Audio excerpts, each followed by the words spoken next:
बिस्मिल्लाहिर्रहमानिर्रहीम। अस्सलाम वालेकुम स्टूडेंट्स, मैं हूं हसन फरीद, आपका फिजिक्स टीचर। स्टूडेंट्स, जैसे कि आप लोग जानते हैं चैप्टर नंबर 12 हम कंप्लीट कर चुके हैं। अब बारी आती है चैप्टर नंबर 12 के एक्सरसाइज के शॉर्ट क्वेश्चंस की।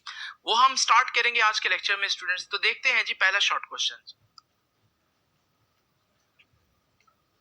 स्टूडेंट्स 12.1 की स्टेटमेंट मैंने आप लोगों के सामने लिखी। आइए जरा देखते हैं कि 12.1 क्वेश्चन जो है वो क्या कह रहा है।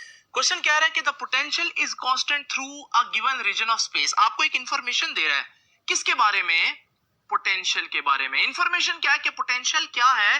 कांस्टेंट। अगर आपको याद हो तो इलेक्ट्रिक पोटेंशियल का सिंबल था V, तो ये इंफॉर्मेशन V के बारे में है।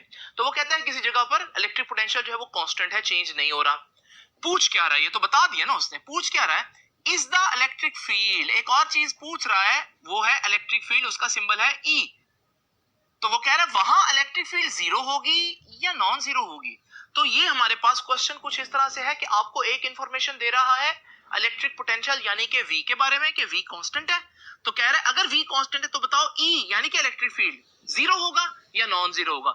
स्टूडेंट्स, इस क्वेश्चन को सॉल्व करने के लिए सबसे पहले तो आपको एक ऐसा फार्मूला चाहिए जिस फार्मूला के अंदर E भी हो यानी इलेक्ट्रिक फील्ड और V भी हो यानी कि पोटेंशियल। और हम लोग जानते हैं कि ये फॉर्मूला हम लोग पढ़ के आए हैं।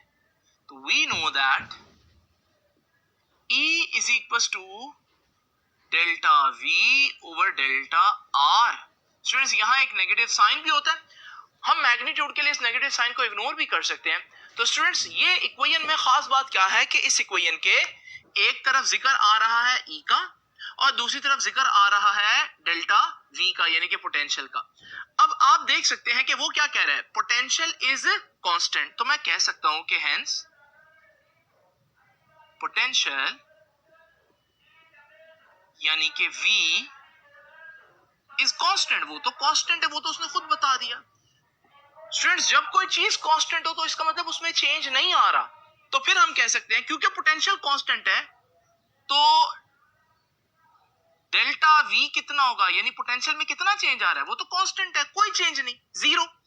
और यहां अगर मैं डेल्टा V जीरो पुट करूं तो जरा देखते हैं E is equal to minus delta V की जगह zero divided by delta R।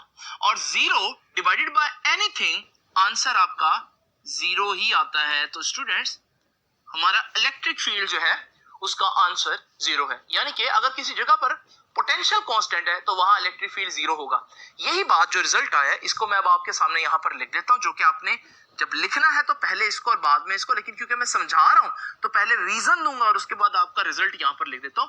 तो हम लोगों ने क्या रिजल्ट देखा कि इफ पोटेंशियल